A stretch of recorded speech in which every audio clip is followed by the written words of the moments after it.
میں تو یہ چاہتا ہوں کہ میرے جو دوست یہاں آتے ہیں، میرے ساتھی جو یہاں آتے ہیں، یہ کسی کو نہ بتائیں کہ ہم کہاں جاتے ہیں، کوئی تعارف نہ کرائیں، ان کے رویے سے پتہ لگے کہ ان کا استاد کون ہے، ان کے چلنے سے پتہ لگے، ان کی بات کرنے سے پتہ لگے، ان کے کاروبار کرنے سے پتہ لگے، ان کی نوکری کرنے سے پتہ لگے کہ کہاں بیٹھتے ہیں، یہ کس کے پاس جاتے ہیں، کس سے سیکھتے ہیں۔ اگر یہ نہیں ہے تو میں بھی غلطی پہ ہوں اور آپ بھی غلطی پہ ہیں۔ چسکا نہیں لینا، بابا جی نے بڑی گل کی تھی، اس کا کوئی فائدہ نہیں۔ جو آپ کے سینے کو چیر دے بات وہ ہے، اندر احساس پیدا ہو جائے، اندر جاگ جائے آپ کا، میں پتہ ہو تنہائی میں اسی لیے ظفر صاحب آج مجھے ٹیلی فون پہ صبح بات ہو رہی تھی منڈی باؤالدین، کہنے لگے آپ نے جو فارمولہ دیا ہے اس پہ میں غور کرتا ہوں تو حیران رہ جاتا ہوں۔ میں نے تقوی کے لیے ان کو یہ سمجھایا تھا کہ تقوی وہ ہے، متقی وہ ہے جس کی تنہائی پاکیزہ ہے، جس کی تنہائی پاک ہے۔ اگر آپ کی تنہائیوں میں خیالات اچھے نہیں ہیں تو آپ متقی نہیں ہیں۔ تو یہ سمجھنے کی چیزیں ہیں۔ آج میرا دل تھا کہ جتنے دوست آئے ہیں کوئی بندہ ہم میں سے ایسا نہ ہے جس کے کوئی جسمانی، کوئی نفسیاتی، کوئی معاشرتی، کوئی معاشی، کوئی روحانی مسائل نہ ہوں۔ ایک تو یہ ہم قیامت کے قریب کے زمانے میں ہیں، پھر دین سے بہت دوری ہے، قرآن سے بہت دوری ہے، اچھے لوگوں سے بڑی دوری ہے۔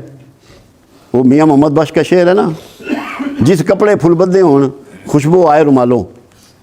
وہ سنگت کی بات ہے، پھول جس کپڑے میں بھی لپیٹ جائیں اس کپڑے میں بھی خوشبو بکھر جاتی ہے اور پھیل جاتی ہے۔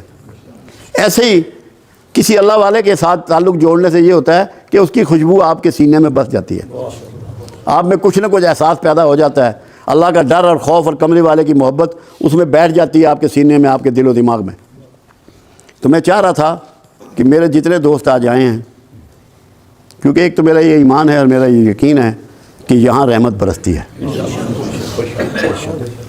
کچھ مجھے ایسی احساس بھی تھا کہ جس نے جو دعا مانگنی ہے اپنی، جو اس کے دل میں ہے، جو اس کی آرزو ہے، اس کے معاملات ہیں، خرابی ہے، جو بھی ہے، اللہ کے لیے کوئی کام بڑا نہیں ہوتا۔ ہم یہ سمجھیں نا کہ یہ کام اللہ نہیں کر سکتا، اللہ کے لیے تو ہر کام چھوٹا ہے، ہمارے لیے چھوٹا یا بڑا ہو سکتا ہے۔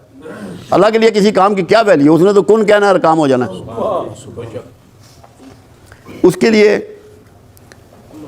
میرے ذہن میں آج یہ تھا کہ دعا کریں گے اکٹھے، اور جس کے دل میں جو آرزو ہے وہ اس کے لیے اپنی دعا مانگ لے گا۔ اس سے پہلے ایک بات بہت ضروری ہے، قرآن حکیم میں یہ بات سمجھائی گئی کہ مشرکین مکہ رسول اللہ صلی اللہ علیہ وسلم کو جب پکارتے تھے تو رانا کہتے تھے، رے عین نون الف، یعنی کہ چرواہا۔ اللہ کے حبیب نے قرآن میں یہ بتایا کہ میرے رسول کو آئندہ سے رانا نہ کہو، اس کو کہو انظرنا۔ لوگوں نے اس کے معنی اور مطلب کو نہیں سمجھا۔